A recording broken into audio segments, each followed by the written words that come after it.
가장 행복한 사람은 기다리는 사람입니다. 어릴 때 소풍을 기다리는 어린아이의 마음이 얼마나 즐겁습니까? 이 대강절은 기다림의 시간입니다. 우리 예수님이 이 세상을 구원하시려 다시 오실, 정말 주님이 오셔서 모든 것을 회복하실 우리가 그때를 기다리는 사람. 근데 기다리는 사람은 마태복음 25장에 보면 두 종류의 사람으로 나누어집니다. 한 종류는 등불만 준비하고 있습니다.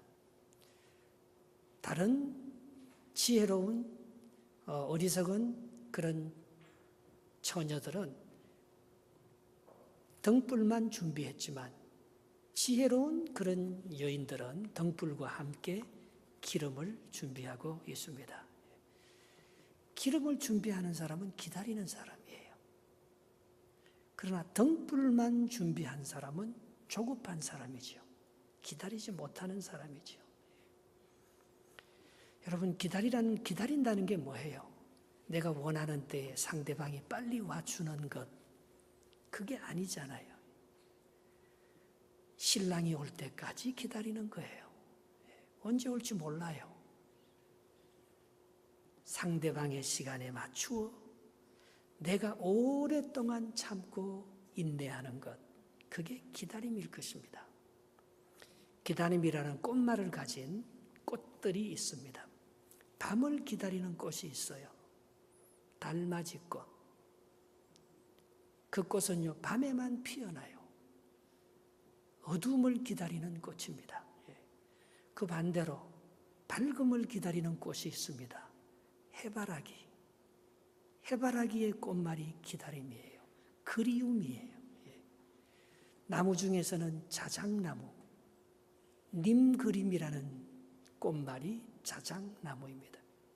그러나 그 중에서도 가장 큰 기다림을 나타내는 꽃말이 크로커스라고 하는데요. 여러분, 크로커스라는 꽃을 아십니까? 유럽에서는 이 크로커스가 신랑 신부 결혼할 때에 축복하는 꽃으로 온 그 예식장을 장식하는 꽃이 크로커스입니다. 그 꽃말은 I am always waiting for you. 나는 항상 당신을 기다립니다. 여러분, 항상 우리를 기다리는 사람이 있습니다. 누구예요? 예수님의 십자가. 우리를 위해서 다 죽어주시고 다 심판받으면서 내게 오라고 오늘도 우리를 부르시고 초청하시는, 내가 예수님 기다리는 게 아니지요. 예수님이 나를 기다려 주어서 내가 이렇게 지금 서 있는 거 아니겠습니까? 조병화 시인이 쓴 지루함이라는 시에 이런 게 있습니다. 기다림이 없는 인생은 지루할 거다. 기다림이 너무나 먼 인생은 또한 지루할 거다. 그 기다림이 오지 않는 인생은 더욱더 지루할 거다. 지루함을 이겨내는 인생을 살려면 항상 생생히 살아 기다려야 한다. 눈을 뜨고 있어야 한다. 새로운 그 무엇을 스스로 찾고 있어야 한다. 생각하고 있어야 한다. 산다는 걸 잠시도 잊지 않아야 한다.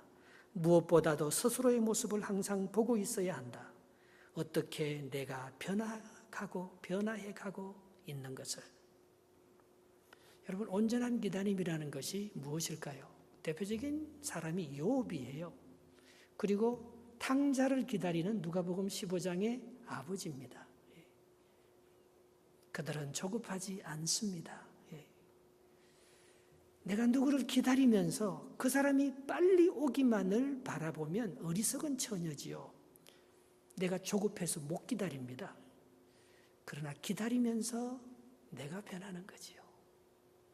기다리면서 내가 온전한 주님의 사람으로 다듬어져 가는 거죠. 그러면 끝까지 기다릴 수 있습니다. 저는요, 두 가지를 아직도 기다리고 있어요. 제가 기다리는 하나는요, 우리 민족의 꿈에도 소원 조국 통일을 저는 기다리고 있습니다. 제가 제일 좋아하는 가곡이 있는데요. 그 그것은 그리운 금강산이에요. 여러분, 우리 죽기 전에 금강산 한번 가봐야지요. 저는 영락교회, 이북 사람들이 모이는 교회에서 컸어요. 저는 만두도 먹어보지 못했고 백김치도 별로 먹어보지 못했고 특별히 냉면을 먹어보지 못하고 컸는데요. 교회 가니까 영락교회는요, 신의주 사람들이 세운 교회예요. 근데 그 사람들이요, 얼마나 신의주를 가고 싶어 하는지. 한경직 목사님도 신의주 출신이거든요. 그래서 그분들이요, 시간만 되면 돈을 모아서요, 어딜 가는가 하면 중국 단동까지 가요. 신의주 멀리서, 단동에서 신의주가 보여요.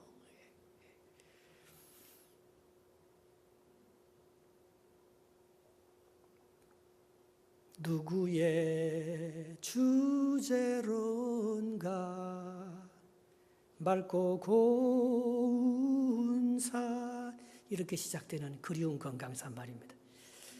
아마 한 2, 3년 안에 아마 금강산 갈 수 있을 것 같아요. 예. 통일되어서 가든지 개발되어서 가든지 말입니다. 하나님께서 우리 민족을 사랑하시고 그 수십 년 동안 얽매였던 그 결박을 주님께서 푸시고 우리 민족의 새로운 회복의 역사, 통일의 역사를 허락해 주시기를 저는 간절히 고대하고 기다리고 있습니다. 그래서 내가 깨어 있는 거예요. 여러분은 이민을 왜 오셨습니까? 저는 캐나다에 온 가장 큰 목적이 있다면 북한을 가고 싶어서, 북한에 가서 좀 선교하고 싶어서. 우리의 소원은 통일 아닙니까? 우리가 누렸던 그 행복을 저들도 함께 누리면 얼마나 좋겠습니까? 그러나 저에게는 그거보다 더 큰 기다림이 있습니다. 예수님 다시 오시는 거. 정말 나의 일생을 바쳐서 나의 모든 젊음과 나의 꿈을 다 저버리고 오직 내가 그분만을 위해서 충성하기로 내가 맹세한 그 다시 오실 그 예수님, 그 약속을 내가 붙들지 아니하면 내가 오늘도 내 사명 다 못 이룰 거예요. 내가 흔들려서 그 일을 내가 지쳐서 못할 거예요. 그러나 반드시 오신다는 주님의 그 말씀, 그리고 그분이 오시면 모든 것이 회복될 것이라는 그분의 약속을 내가 기다리고 있기 때문에 내가 지치지 않고 내가 끝까지 참아내면서 하나님의 뜻을 우리가 이루어갈 수 있는 거 아니겠습니까? 여러분들 누구를 기다립니까? 여러분은 무엇을 기다리기에 모든 것을 참아내면서 아들이 돌아오기를 기다리는, 탕자가 돌아오기를 기다리는 아버지의 심령을 가지고 이 인생을 정말 멋있게 살아가는 하나님의 사람이십니까? 요한은 하나님이 다시 와서 그에게 베풀 의인의 상급을 기다립니다. 12절 말씀을 보겠습니다. 그게 요한계시록의 마지막 부분에 나타납니다. 12절 시작. 보라, 내가 속히 오리니 내가 줄 상이 내게 있어 각 사람에게 그가 행한 대로 갚아주리라 했습니다. 여러분, 내가 이렇게 고생하고 하나님의 뜻을 이루면서 눈물을 뿔리며 흘린 그들 모른 씨앗들이 말입니다, 반드시 회복해 주실 그날이 옵니다. 그렇기 때문에 우리가 기다리는 거 아니에요. 요한은요, 우리 예수님 다시 오셔서 자기에게 베풀어 주실 하나님의 크신 상급을 기다리면서 오늘 인내하고 참아내는 것입니다. 여러분, 우리가 받을 최고의 상이 뭐겠어요? 여러분, 어떤 상을 하나님께로부터 받을 것이라고 기대합니까? 그것은 하나님과 함께함이에요. 가장 큰 상급은요, 하나님과 같이 있는 상이에요. 그게 천국 아닙니까? 그거는 처음과 끝이 동일한 거예요. 그건 시작과 마지막이 일반이에요. 창세기에 이 세상을 창조하신 그 하나님이 오늘 요한계시록에 이 세상을 심판하면서 의인을 구원하시고 악인을 심판하시는 그 하나님은 동일하신 하나님이에요. 우리가 그 하나님의 신실하심을 바라보면 우리는 끝까지 기다릴 수 있는 거예요. 그래서 13절에 오늘 요한에게 상을 주기 위해서 오시는 그 하나님은 이런 하나님의 속성으로 소개하고 있습니다. 시작. 나는 알파와 오메가요, 처음과 마지막이요, 시작과 마침이라 했습니다.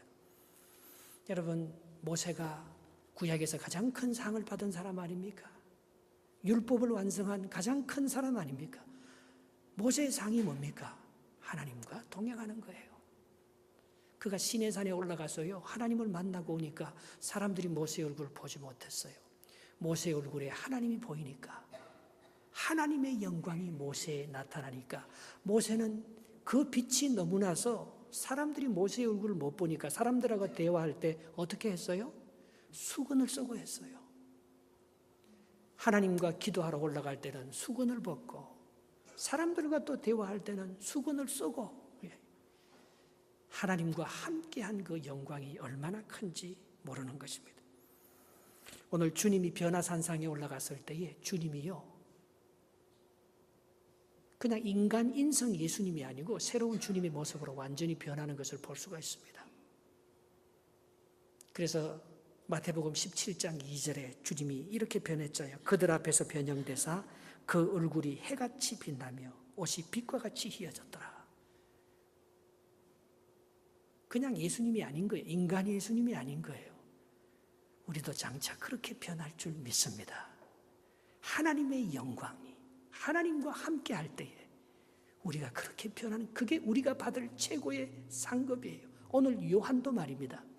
새 하늘과 새 땅이 펼쳐지면서 신랑을 위해서 결혼할 신부가 내려오는데 보니까 그것은요, 새 예루살렘이에요. 그 모습이 얼마나 휘황찬란한지 요한계시록 21장 11절에 이렇게 말하고 있습니다. 하나님의 영광이 있어 그 성의 빛이 지극히 귀한 보석 같고 벽옥과 수정같이 맑더라 했습니다. 너무너무 빛나고 영광스러운 거예요. 지난주 저는요, 두 어르신네를 신방했어요. 한 사람은 96세 된 장로님이에요. 이분이 화장실에서 쓰러졌어요. 다리에 힘이 없어요. 이빨이 여기 깨지고요, 얼굴이 다 피멍이 들었어요. 그 이머전시에 갔는데 너무 놀라서 이 뼈는 상하지 않았대요. 늙으면 다리에 힘이 없잖아요. 그런데 그분하고 대화하면서요, 나는 하나님하고 대화하는 줄 알았어요. 오직 하나님만 바라보고 계셨어요. 나 같은 죄인이 좋은 세상 만나서 목사님 한평생 너무 잘 살았습니다.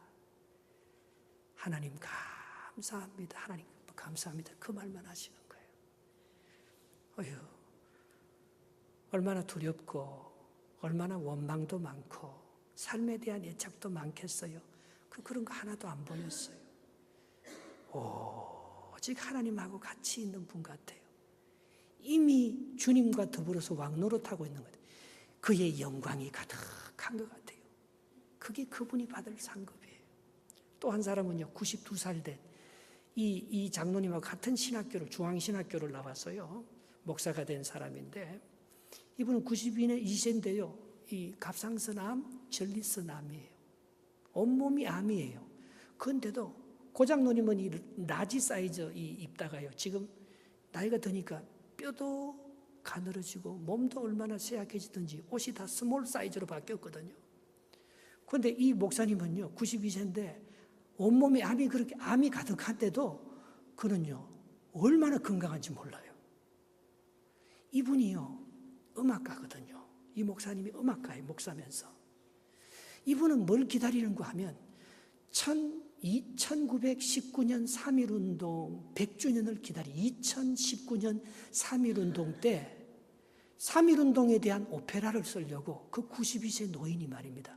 지금도 하루에 3시간, 4시간씩 집중하면서 오페라 작품을 쓰고 있는 거예요. 그래서 그렇게 건강한 거예요. 암이 걸렸으면 어때요? 내 몸이 병들었으면 어떻습니까? 암은 갖고 가는 거지요. 나는 그분과 얘기하면서도 내가 꼭 하나님 나라에 앉아 있는 것 같아요.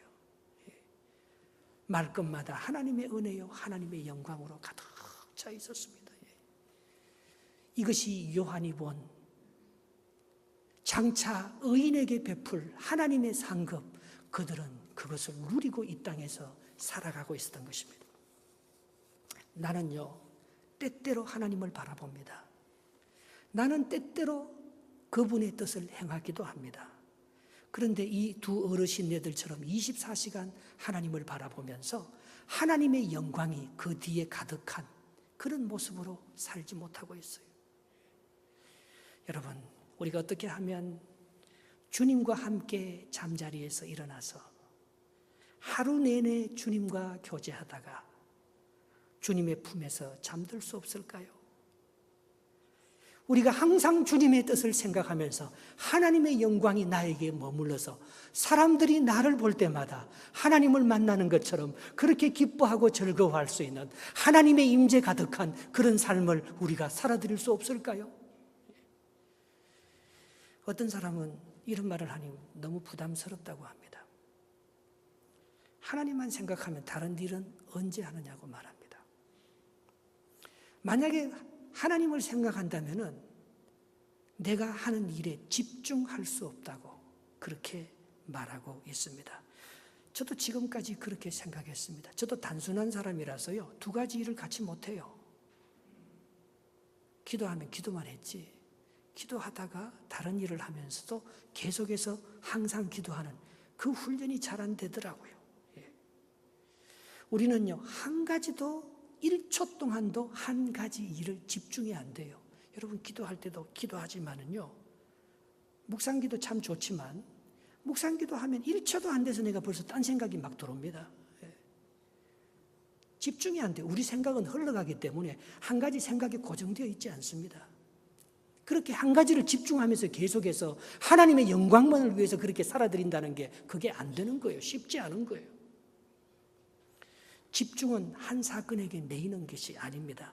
동일한 문제를 가지고 계속해서 다른 각도로 그에 대해서 생각하고 그에 대해서 기도하고 그에 대해서 해결책을 찾고 그 문제를 하나님께 맡기고 하나님의 방법으로 해결해 달라고 끊임없이 나를 내려놓고 하나님의 인도하심을 받으려고 하는 것, 그게 집중이겠죠. 여기에 처음과 마지막을 관장하시는 하나님의 손길이, 시작과 끝을 주관하시는 알파와 오메가가 되시는 하나님의 역사하심이 우리의 생각 속에 임하게 되는 것입니다. 이건 내가 기도하는 게 아니에요. 이건 내가 사는 삶이 아니에요.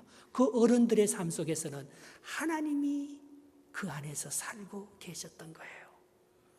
모든 것은 하나로 집결되었습니다. 오직 예수님만 바라보는 삶, 오직 하나님의 영광만을 드러내는 그 삶이 그들에게 있을 때 이분들이 그냥 겸손하고 그냥 훌륭한 사람들이 아니구나.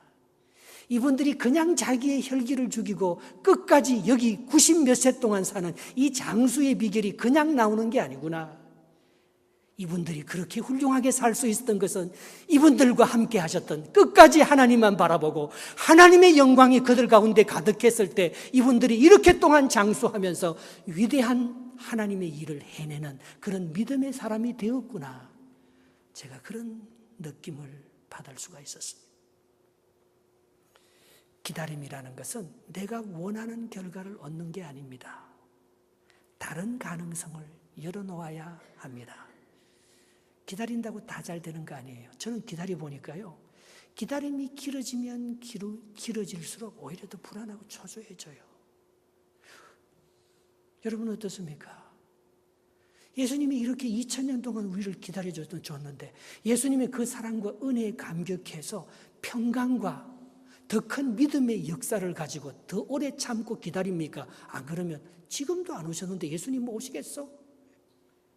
지금도 내 기도를 그렇게 안 들어주셨는데 앞으로 내가 뭐 다른 기도한다고 하나님께서 내 기도를 들어주시겠어? 그런 내 마음의 조급함과 내 그런 성급함이 더 앞서는, 그래서 예수님이 오시는 것을 지루하게 생각하고 예수님이 안 오시는 것처럼 내 마음대로 내 주장대로 살고 하나님의 뜻을 이루지 못하는 그런 삶을 살아가는 내 자신의 모습을 생각하면서 내가 정말 예수님을 기다리는 사람인가? 그걸 한번 생각해 보게 됩니다. 서로 다릅니다. 갈라집니다.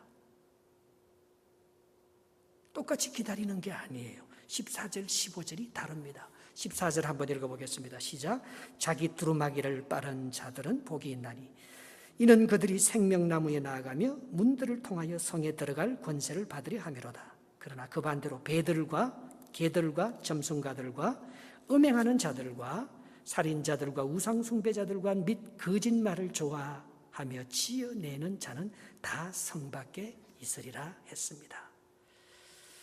어떤 사람이 정기검진을 받으러 갔어요. 근데 얼마 있다가 회사에서 돌아오니까 그 전화 응답기에 녹음이 되어 있는 거예요. 의사 면담이 필요합니다. 빨리 병원으로 오시기 바랍니다. 그 얘기를 딱 듣거든요. 이 사람이 간이 덜컥 내려앉는 거예요. 아니, 내가 무슨 중병이 걸렸나? 아무런 일이 없었으면은 병원에서 오라고 할 일이 없을 텐데 왜 나를 오라고 하지? 그 부인이 말입니다. 쪼르는 거예요. 여보, 빨리 병원 가봐. 왜 병원에서 오라고 하는데 당신 왜 안 가? 자기는 핑계를 대는 거예요, 자꾸요. 두려워서. 그런데 갈 거야. 그러면서 자기가 한번 생각해 보는 거예요. 야, 이거 암이면 어떡하지? 왜 내가 지금 암이 걸려서 내가 시한부 인생이라서 내가 죽으면 어떡하지? 우리 부인을 시집 보내야 되나 말아야 되나? 이 자식은 야, 아직도 너무 어린데 어떻게 다 키우지? 그리고 노모님이 한국에 살고 계시는데 내가 암으로 죽었다는 얘기는 하지 말아야지. 자기가 소설을 쓰는 거예요. 온갖 상상을 다 하는 거예요. 근데 정말 시간을 데이오프를 내서 말입니다. 그 병원에 의사를 면담하러 갔어요. 가니까 진단이 나왔어요. 콜레스테롤이 좀 높대요. 그래서 콜레스테롤을 조절하기 위해서 불렀다는 거예요. 아니 진짜 그런 얘기를 좀 해주지 말이야. 이런저런 상상을 다 하고 그렇게 걱정하게 그렇게 만들더니만 겨우 콜레스테롤이야. 그렇게 하면서 안심도 되고 또 한숨도 나오고 그랬다는 얘기를 들었습니다. 여러분, 만약에 탕자의 아버지가 조급한 사람이었다면 어떤 생각을 했겠어요? 야, 이거 계속 기다리다가 둘째가 잘못되는 거 아니야? 듣자 하니까 요즘 먹지도 못하고 쥐염 열매, 돼지가 먹는 그 음식도 다 못 찾아 먹는다는데 이거 내가 빨리 가서 데려와야 되는 거 아니야? 여러분, 기다리면서 여러분들은 어떤 생각을 합니까? 좋은 생각을 합니까? 안 그렇지요. 오히려 더 두렵고 불안한 생각을 하죠. 출애굽하는 이스라엘 백성들이 말입니다. 10가지 재앙을 하나님께서 계속해서 내렸는데 마지막 10번째 재앙이 장자를 죽이는 재앙이잖아요. 그런데 이 사람 믿음이 있어요. 이스라엘 백성이에요. 양의 피를 문설주와 인방에 다 발라놨어요. 그런데도 의심하고 걱정하고 두려워하는 거예요. 야, 오늘 밤에 정말 죽음의 사자가 우리 집 첫째 아들 이거 데려가지 않을까? 그렇게 두려워하고 염려하면서 그 밤을 꼴박 새면서 잠도 못 자고 그렇게 기다리는 것입니다. 여러분, 한번 물어봅시다. 여러분, 오늘 죽어도 천국 갈 자신 있습니까? 여러분, 오늘 내 인생의 마지막 종말이 와서 예수님 다시 오신다면 나는 주님과 함께 혼인잔치에 참여할 모든 준비가 되어 있습니까? 나도 잘 안 돼 있는 것 같아요. 예수님 좀 이따 오십시오. 지금 오시면 안 돼. 예수님 지금 좀 기다려 주십시오. 아마 그렇게 얘기할 것 같아요. 여러분, 이런 불안과 두려움, 의심이 들 때 어떻게 해야 합니까? 다시 원점으로 돌아가야 합니다. 여러분, 예수 처음 믿을 때 안 그랬어요. 얼마나 순수하고 있는 그대로 받아들이고 좋았는지 몰라요. 여러분, 조급함은 기다림이 아닙니다. 내가 걱정하고 염려하는 것은 그거는 기다림이 아니에요. 심판과 구원의 차이는 뭡니까? 바탕이 다른 거예요. 영혼의 주인이 다른 거예요. 여러분, 결과를 축복을 받을 것인가 저주를 받을 것인가 우리가 그걸 기대하고 기다리는 게 아니에요. 본래의 자리로 돌아오면 뭡니까? 주님과 함께하는 거예요. 감사합니다. 내 자신에게 하나님이 함께하고 있으니까 반드시 하나님께서 해결해 주시고 회복시켜 주시고 둘째 아들 탕자를 지켜주시고 죽음의 사자가 지나가도 내 아들은 죽지 않고 내게 암이 엄습해와도 하나님은 이걸 더 좋은 것으로 만들어 주실 것이고 그 희망이 있어요. 좋으신 하나님의 성품을 믿어요. 그 약속을 믿어요. 그 평강이 우리에게 있을 때 그 사람만이 기다릴 수가 있는 것입니다.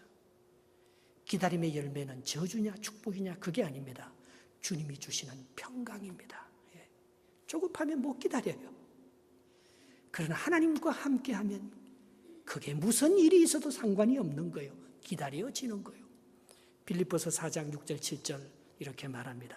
아무것도 염려하지 말고 다만 모든 일에 기도와 간구로 너희 구할 것을 감사함으로 하나님께 아뢰라.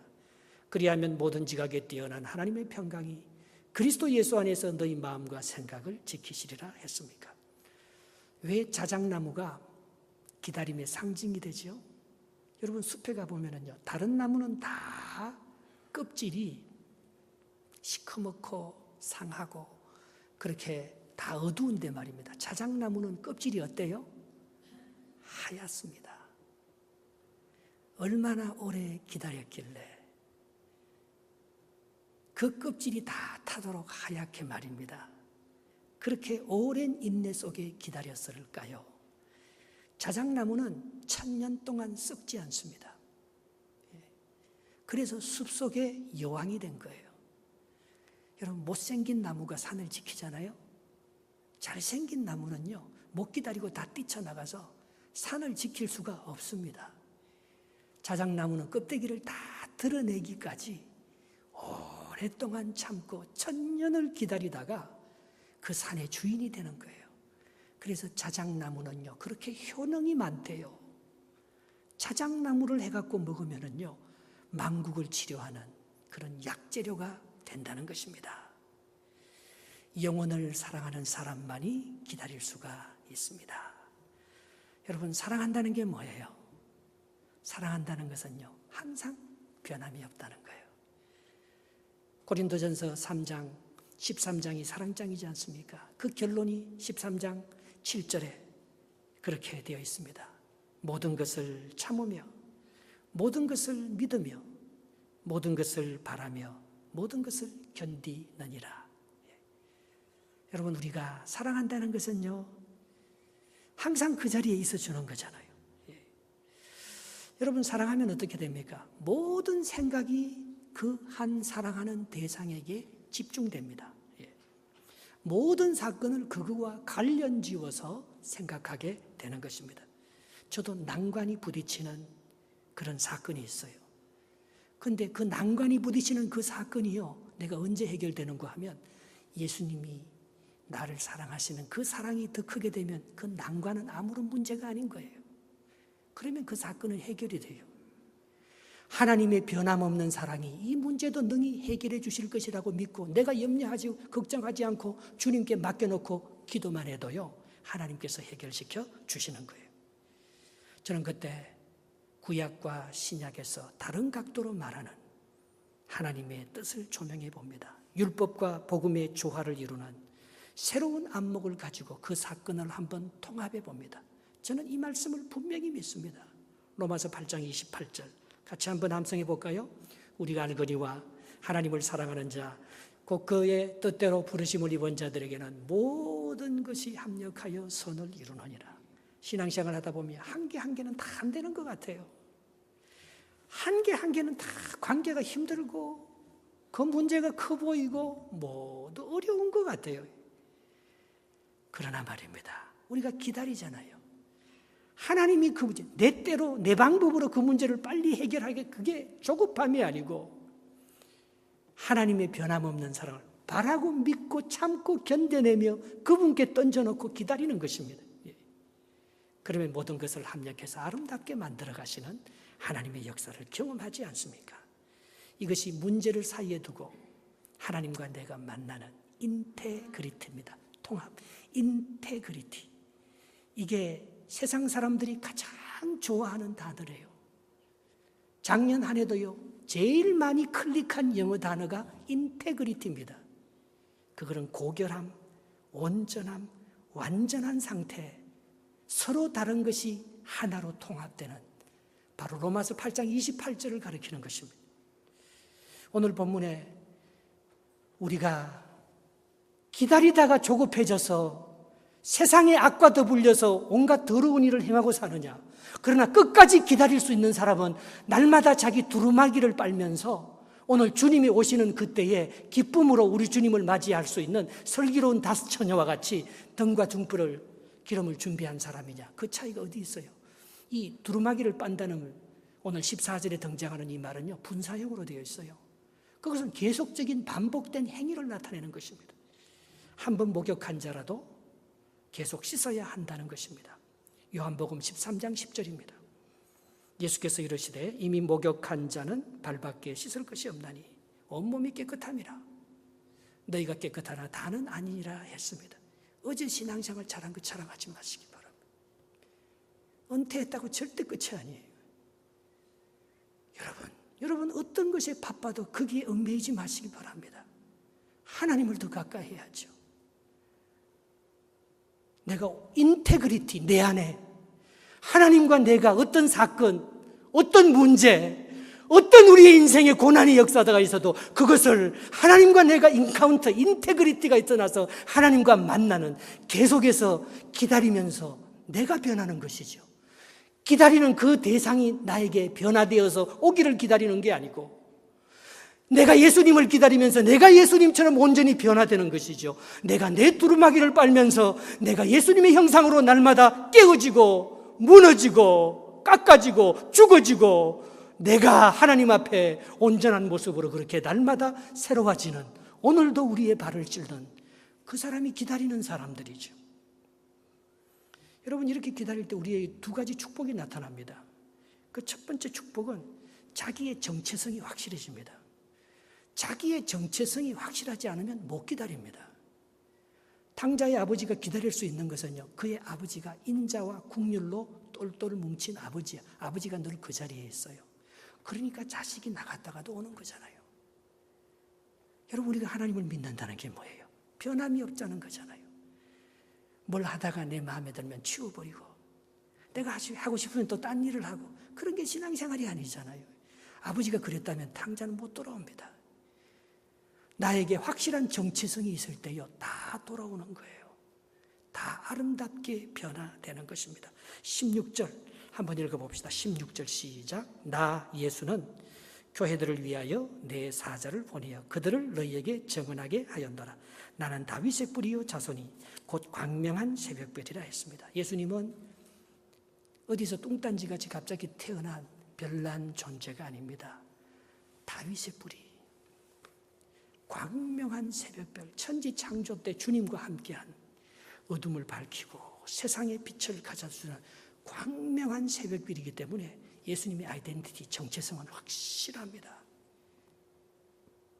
그럼 기다릴 수 있는 거예요. 우리도 그가 닮아서 성령과 교회도 똑같은 정언을 하게 될 거라고 말하고 있어요. 그게 17절 말씀입니다. 17절, 성령과 신부가 말씀하시기를 오라 하시는도다. 듣는 자도 오라 할 것이요 목마른 자도 올 것이요 또 원하는 자는 값없이 생명수를 받으라 하시더라 했습니다. 여기 성령과 신부라고 되어 있는데요, 원문에 좀 더 가깝게 번역하자면 성령을 받은 신부, 곧 교회, 성도들을 가리키는 것입니다. 오늘 그 사람들은 뭡니까? 오라 하잖아요. 예수님처럼 자기의 아이덴티티가 확실하니까 내게 오라 하잖아요. 목마른 자도 오십시오.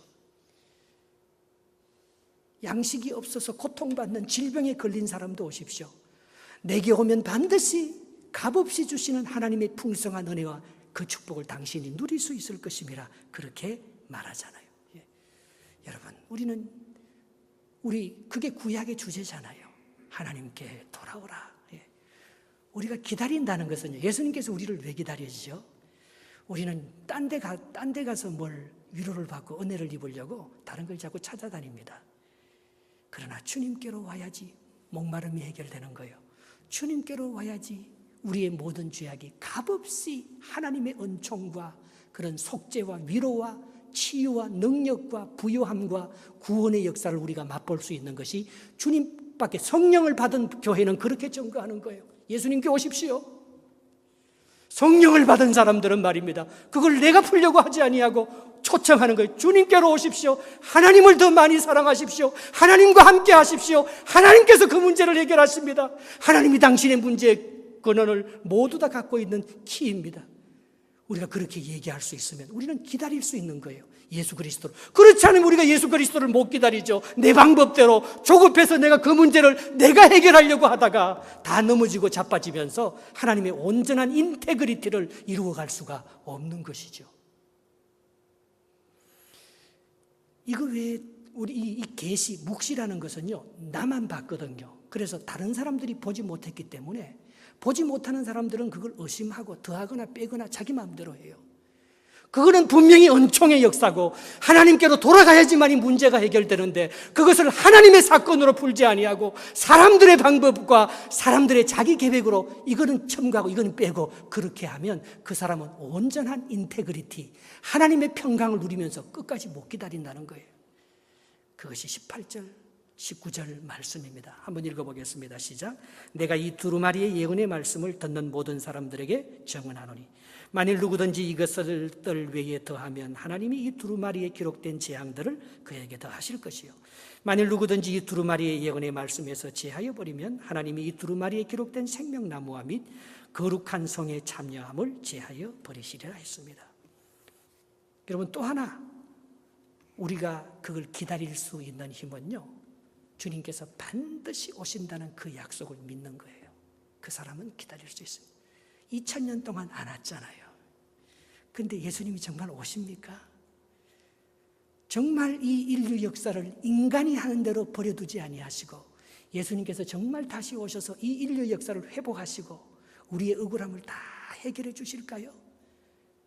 오늘 요한은 반드시 얘기합니다. 속히 온다. 주님의 말씀은 반드시 이루어진다. 기다려라. 그래서 요한은 너무 감격해서 주 예수여 어서 오시옵소서. 그리고 주님의 은혜는 모든 사람들에게 반드시 성취될 것입니다. 그게 요한계시록의 결론인 거예요. 20절 21절 말씀 한번 읽어보겠습니다. 시작. 이것들을 증언하는 이가 이러시되 내가 진실로 속히 오리라 하시거늘 아멘. 주 예수여 오시옵소서. 주 예수의 은혜가 모든 자들에게 있을지어다. 아멘. 믿습니까? 예수님 다시 오셔서 우리의 모든 것을 해결해 주실 줄 믿습니까? 죄 많은 이 세상은 내 집안이네. 내 모든 보화는 저 하늘에 있네. 저 천국 문을 열고 나를 불러내. 나는 이 세상에 정들 수 없도다. 오 주님 같은 친구 없도다. 저 천국 없으면 난 어떻게 하나. 저 천국 문을 열고 나를 부르네. 나는 이 세상에 정들 수 없도다. 그러므로 기다릴 수 있는 사람, 이 세상의 삶에서 가장 소중한 것은 기다림인데요, 그걸 끝까지 기다릴 수 있는 사람은 희망이 있는 사람, 약속이 있는 사람인 것입니다. 그런데 많은 사람들이 희망을 원하나 희망을 얻지 못합니다. 오히려 기다리다가 지치고 불안하고 두려워지고 조급합니다. 희망으로 향하다가 어느새 절망해버리고 포기해버립니다. 그것은 상대방보다 내가 이기려고 하기 때문에 그런 거예요. 상대를 얻기 위해서는 나보다도 상대가 더 큰 별이 될 수 있도록 세워주면 됩니다. 너 나보다 더 잘 돼야 돼. 너 나보다 더 큰 축복을 받아야 돼. 상대를 세워주면 되는 거지. 이게 기다림이에요. 여러분, 그때 나는 별보다도 더 큰 하늘이 됩니다. 그때 평화가 임하고 천국이 임하는 것입니다. 이는 내가 주님의 품에 안기는 거지요. 주님과 내가 함께 있는 바로 그 임재 자체를 상징하는 것입니다. 그렇게 되면 바람이 불어와 괴로워도 시대가 악하여 슬퍼할 일도 없어집니다. 이는 내 발이 말씀 위에 섰고 약속 위에 서서 주님의 재림을 분명히 기다리고 있기 때문인 것입니다. 저는 새벽에 기도하러 나오면서 밤하늘에 춥고 너무 비가 오고 눈이 오고 너무 세상이 어두워도 말입니다. 참 그 기도하러 오는 그 기분이 좋아요. 예. 저 구름 너머에 여전히 빛나는 광명한 새벽별 대신 예수님 다시 오실 거야. 그분이 나의 수고를 알 거야. 그분이 나의 마음을 알아주실 거야. 얼마나 위로가 됩니까? 그것은 주님이 나를 2000년 동안 기다려주면서 나를 변화시켜 주셨거든요. 결국 우리의 희망은 주님이십니다. 주님을 기다리는 것, 저는 열망합니다. 주님 오셔요. 주님 빨리 오셔요. 나의 소망은 주님 오시는 것밖에 없어요. 나의 소망은 하나님 더 알아가는 것밖에 없어요. 하나님의 사랑을 더 알게 해주세요. 하나님이 해결자이심을 알게 해주셔요. 하나님께 모두 다 맡길 수 있는 그런 신앙이 더 커질 수 있게 해주셔요. 나의 두려움과 나의 생각을 날마다 내려놓을 수 있게 주님 도와주셔요. 내가 할 수 있는 것은 그것밖에 없어요. 오늘 여러분들이 주님을 기다리고 주님이 나타나셔서 해결해 주실 것을 열망하는 우리 주님이 다시 오셔서 이 땅의 평화와 정의를 회복시키는 하나님의 나라를 꿈꾸는 모든 자마다 정말 이 대강절이 복되고 하나님의 역사를 이루어가는 주님의 종으로 존귀하게 쓰임받게 될 줄 믿습니다. 아버지.